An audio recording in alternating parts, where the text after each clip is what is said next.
Welcome to the Insomnia Project. Sit back, relax, and listen as we have a conversation about the mundane. One thing we try to deliver is a podcast episode that is less than fascinating so that you, the listener, can drift off. Thank you for joining us. My name is Marco Timpano, and I hope you listen and sleep. Joining me today, and I'm quite excited about this, and I'm going to try not to be too enthusiastic so that our listeners can just sort of listen and chill, is a good friend of mine, Nima Kharrazi. Welcome to the Insomnia Project. Thank you very much, Marco. I've wanted you on the program for quite some time, and I have the great fortune of being in Salt Lake City, Utah with you. Yeah, this is really exciting. It's pretty fun, isn't it? It's been an experience. You and I have never been to SLC. No, we haven't. And it's so fun to explore a city where neither one of us has the upper hand. Yeah.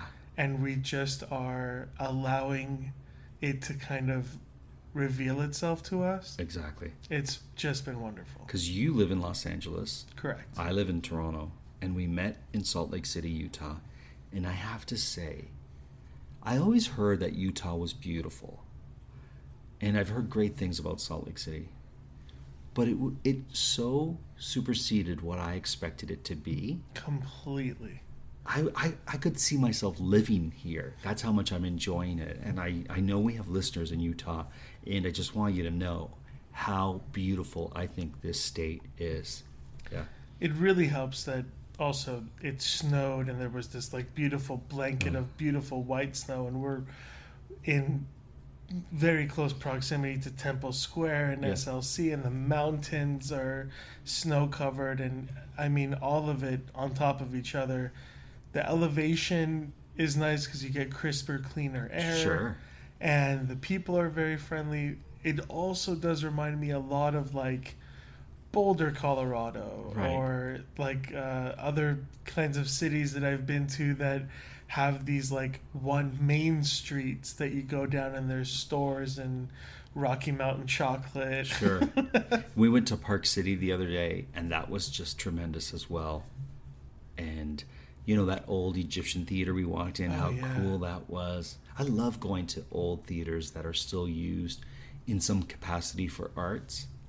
It was nice. It was interesting to see because she had told us that it was from the 1930s. I think it was 26. It happened before the stock market crash. Oh my So I think goodness. it was 26 is when it was built. 1926. And it was interesting because it's a tall, very tall theater. Yes. The stage is decent sized, but there's only about 200 seats in the whole thing. Yeah. And you would be laughed out of either one of our cities if you built something like that and called it a theater. Right. And it's just so impressive to see that they have maintained it and kept it going as well and as long as they have. All that time. And I read that it survived a lot of things like the stock market crash. At one point, Park City was a ghost town. Oh, yeah. And it still survived. And it changed names. Like, I think it was called the Wheeler at one point, and then it got refurbished, I believe, in the 80s, and then restored in the 90s as well. And now it's just a jewel in the crown of theater, cinema, and performance spaces in this state, I would say. It's wonderful. Yeah. I wanted to talk to you about something that I know is a bit of a passion for you. And maybe some of our listeners might be a little bit weary of this topic because we haven't talked about this before. And in no way am I advising or condoning this hobby of yours, let's say. But I do want to give a little warning. But that said, I want to explore because you have quite a knowledge in this field.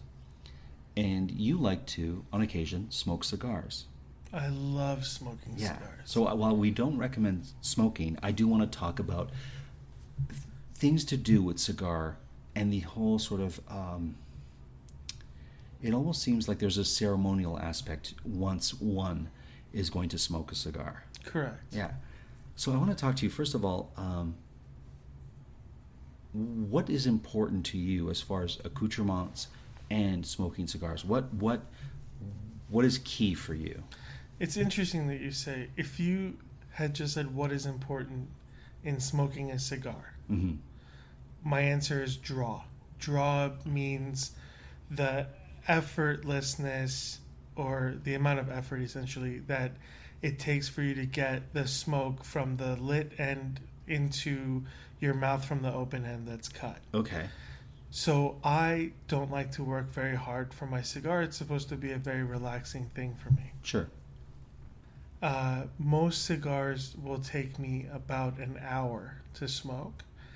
And so I like a very easy draw. I compare it to a large straw where you get a lot of soda effortlessly, I see. compared to remember those tiny coffee straws? Sure. The Like little the red little, ones? they're like stir sticks Yeah, almost, yeah. right? They're not. Their intended use is not to be used as a straw, but rather as a stir stick. But if you're a kid, Right. or you want to just test the liquid you're going to sample, you might use that as a straw, but it's going to bring very little volume of liquid into your mouth. Is Right. that fair to say? Exactly. Okay. And it's also going to take a lot of effort. Right, of course. So draw is the most important aspect of a cigar, the stick itself. The stick, The meaning the cigar? Meaning the cigar, the Okay. physical cigar that you're smoking. The accoutrement is a different question, and I'm glad you said. Yeah. So I'm a traditionalist in the fact that I like to use a matchstick if I can. Oh, really? Over a lighter, you're saying? Over a butane lighter, yeah. Okay. Why is that? Because the butane lighter gives off a bit of a butane vibe to the cigar. Smell and flavor, would you say? Both. Okay. Yeah, and so that's your first inhale is more Gassy chemical. than tobacco. Natural. Yeah. Okay. Now there are some people that will light a cedar stick and then light their cigar with the cedar stick. Oh, I see. So they'll use the butane to light that cedar stick, and then they'll use the cedar stick. I like that. I just don't have the patience for it, Sure. nor do I have the time to go looking around to find cedar sticks to light my cigars. So I tend to just sometimes default to the butane lighter. What I don't ever use is Okay. a handheld, like a Bic lighter. Right. So one of those ones that have a little flint roller or whatever you call it to light Right. the gas. Yeah. The little gas station Yeah. lighters like those. Yeah. I never use those. And why? So you'd be more likely to use a butane lighter over one of these gas station lighters. Correct. Why is that? Because the butane has a flame, kind of like a torch, Yes. and that burns off most of the scent. Right. And so then you're not getting anything but tobacco flavor and content when you're smoking. Okay. And you're getting a faster, more even burn on the outside of the cigar. Okay. Because it's a hotter flame that you can direct because it comes out to a point, I see. as opposed to a flickering flame that you have to try to maneuver around, Oh, I see. and you have to continuously then rotate your cigar around this butane lighter, which is complicated if your cigar isn't A cigarello or something thin? correct. Okay. Or if it's not a circle, because some cigars are box pressed, meaning it's almost like a circle, but the top and the bottom are flat, So would it be more oval in shape? Or would almost it be rectangular. almost rectangular? Okay. So I just want, because I'm not a cigar aficionado, I want to take a step back Okay. from where our conversation is. What is the purpose of that cigar guillotine? I don't know what it's called, but you know the Cutter. It's okay, the cutter. What is the purpose of that? And is it important to have a good cutter? And my third question is, what makes a good cutter? Very good questions. So, the purpose of a cutter is to cut off the end that goes in your mouth so that you can draw in the smoke through the cigar. Because if I'm not mistaken, the cigar is wrapped with a tobacco leaf, and the end that you put in your mouth is tapered off almost like a torpedo. And would it mean then it's sealed and you wouldn't be able to get the air through the cigar to continue to give oxygen to the tobacco inside? Is that right? Okay. Yeah. So that is the exact reason. Okay. So if you watch these old spaghetti westerns or these old like movies with whoever old timey guys in like cowboys and stuff, these John Wayne flicks, when he goes to buy a cigar, they bite off the end of the stick and they spit it on the ground and do whatever. There's still some cigar smokers that'll bite off the ends of their cigars. Okay. But nowadays you use a cutter. There's different types of cutters and there's different types of cuts. Oh, I didn't know that. There's a straight cut, which looks like a guillotine. It's a circle that your cigar can go through, and you can cut anything from, an eighth of an inch to as half it. You cut your cigar in half, essentially. Right. With that guillotine. There's another type of cutter that has a flat back, like a wall to it. It's the same guillotine, but instead of a hole all the way through, there's a wall on one end. Wait, I don't follow. So it's like a guillotine, but instead of cutting straight through the cigar, it does what? The cigar stops at a point. So there's like it's almost like there's a back to it. Okay. So you can't see through it. If you put your finger and nipped it, you would just nick the front like eighth inch of your finger off. So it doesn't chomp all the way through, but rather it cuts a portion from the top and the bottom of the cigar, but leaves some of the cigar intact? No. Okay. So I'm sorry. I know it's fine. It's better to explain it this way anyway. Okay, so the guillotine is basically a circle that you could see through, that you put your cigar through the circle, and the guillotine cuts off wherever you have your cigar set in the middle of this. Okay. The guillotine with a back, you cannot see through. I see. So it is a circle where the cigar goes in, but it has a stopper. It has a full back stopper. I see. So you can only cut to where the back is against this wall. So it only allows you to cut a tiny or a proportion that the device wants you to cut. Yes. Okay. Because your cigar will hit the back end or that wall and stop, and then you'll cut only that half an inch or a quarter of an inch or whatever it is. So we call that an idiot-proof cutter. I see. Because you're going to get the same cut level, and almost every cigar needs just that much. You don't need to cut a whole inch off. Now, the advantage of the full circle guillotine that you can see through is that if you smoked half of your cigar, yes, and then you got called into a meeting or something, you could then cut off, because the way a cigar is smoked, the cherry of the cigar, the part of it that's burning, is usually in the front inch of the stick. That even though there's ash further out than that, because that's the finished part, the front end of it is burning and causing smoke. Where the red hot embers would be. Right. Okay. So if you finished your cigar, you don't ever tamp it out. Oh, you just leave it in the tray.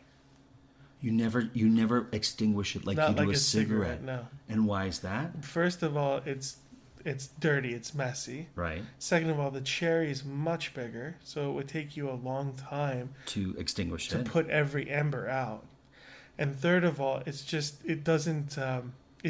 smells bad, and it causes more of a problem because now you're causing the cherry to move up in the cigar and burn new portions of the cigar. I see. So, some people will smoke a third of their cigar, and then cut their cigar in half past the cherry part and save that to smoke later. Because it's almost like a brand new cigar Correct. at that point, right? Yeah. So you can't do that with the idiot-proof cutter. Right. That's only with the guillotine cutter. I see. I like the idiot-proof because I only smoke one brand of cigar, and that brand of cigar only needs a very tiny sliver cut off the end of it. I see. And if you cut more than that, you have a risk of unraveling the outside, and then you've just ruined Your this cigar. whole stick. Oh, wow. So what do you do in a case of, I don't have the time to finish smoking the cigar, but I haven't gone through enough of it to get rid of the cigar, Yeah. if you have that kind of a cutter? I don't. You don't. Your intention is always, I will smoke what I will of the cigar, and Yeah. when I'm done, the cigar is done. Correct. Okay. Like a drink, like anything else, I'm not going to take it home. It's fine where it is. I spent this much money for this experience. The experience is over, and that's it. Okay, we've talked about the cutter. Yeah. Now let's talk about the humidor, which I feel like a lot of people know that word, but they might not know what a humidor's function or purpose is. Correct. So the humidor's function, first of all, okay, let's start with the basics. Okay. A Thank you for humidor- that, by the way. I'm getting there. I'm No. understanding. I appreciate it, and Yeah. I'm sure our listeners will appreciate it too, because we're really getting a deep dive into the world of the cigar. So the humidor is made from usually cedar wood. Okay. The reason why is because cedar wood absorbs moisture and then keeps things at a specific humidity due to the moisture that it has absorbed. I see. Now, you, depending on the amount of cigar, the number and size of cigars that you have, you can't overload a humidor and expect it to work well because there's not enough moisture in that wood to keep all of those cigars humid. So what you're saying is you should never overstuff the humidor, because Correct. it's not going to work at its optimum function. Correct. Okay. So what you have to do is either you have to get a second humidor, or you have to get a larger humidor, or you have to get rid of some of your cigars, I which see. I've had to do all three. Wow. And because a lot of times what will happen is there's a great deal at the cigar lounge you go to, and you end up buying a box of 14. And then you go on a trip and you come back and you buy another box of 14 of another cigar. Now you got 28 sticks at home that are drying out that you have to put in a humidor, and you already had 10 or 12 sticks in there. So now you're at 40 and your humidor can only hold 30. Okay.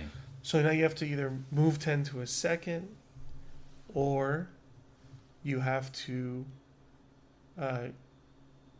get a larger humidor. Or you'd have to smoke a large quantity of cigars that you have. Or sell them or trade I see. them.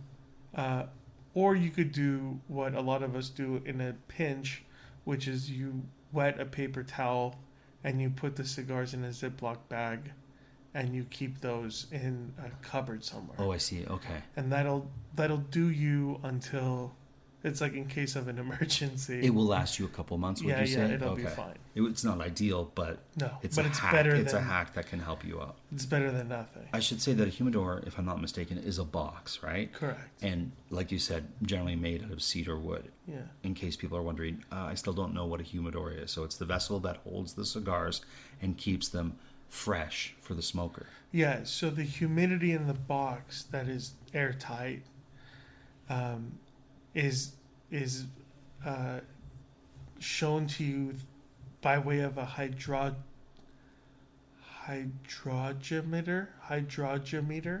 Sounds right to me, my friend.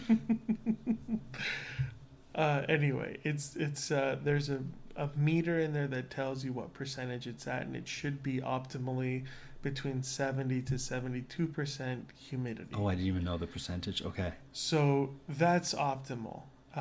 depending on your own surroundings, if it's colder climate, warmer climate, you may need more or less humidity. Would altitude affect it too, since we are I never thought of that. okay? Because we're on a high altitude, We you and are. I. So I'm wondering if people in Utah have to treat their cigars a certain Or way. Denver, that's Of even course, higher. Yeah, yeah. that might be a thing.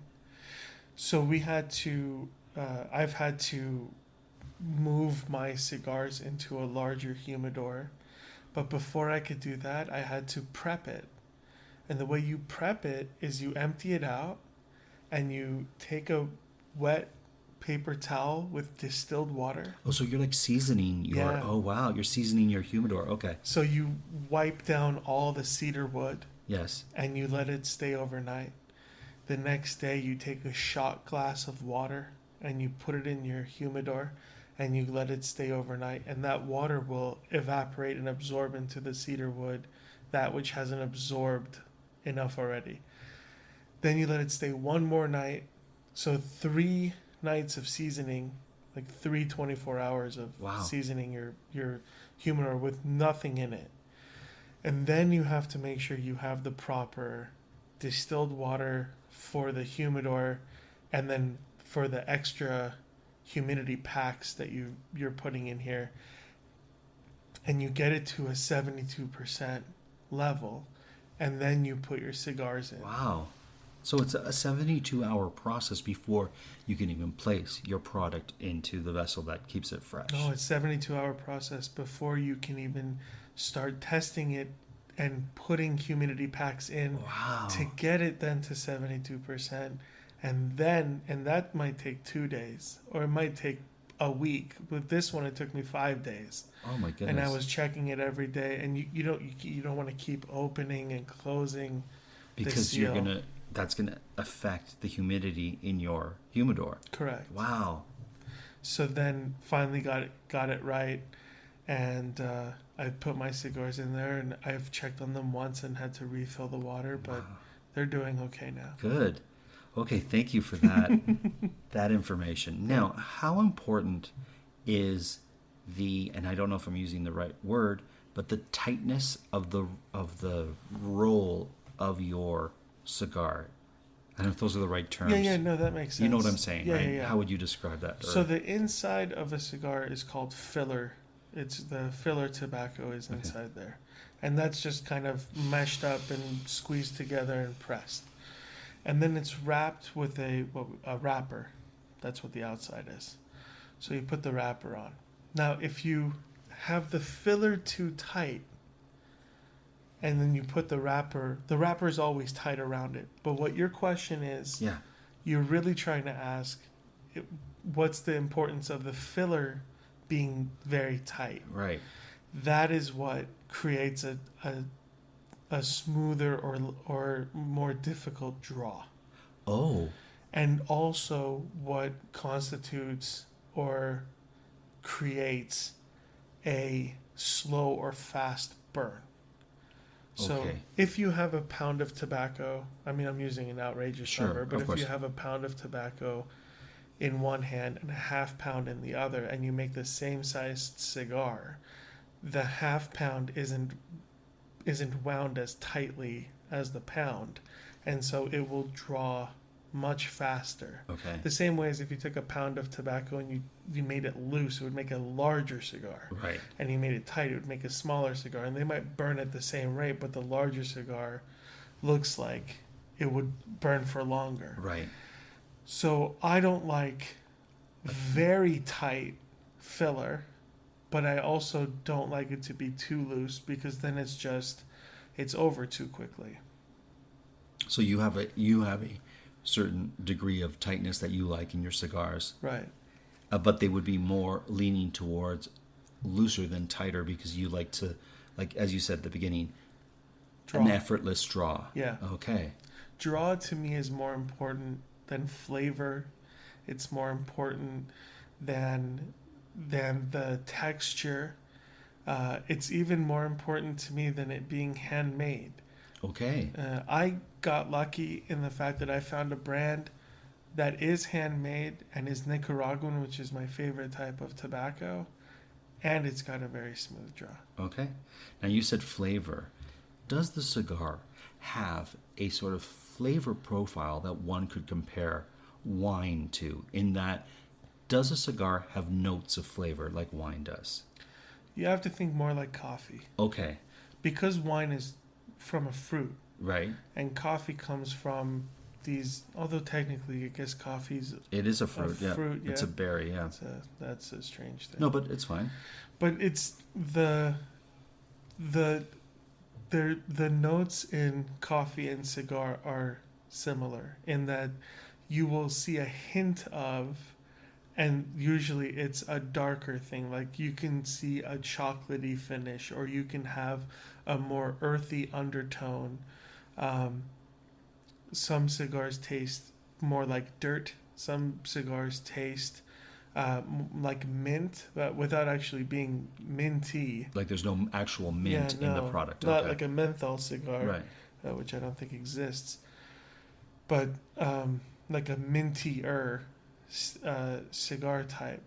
When I smoke, I like to have.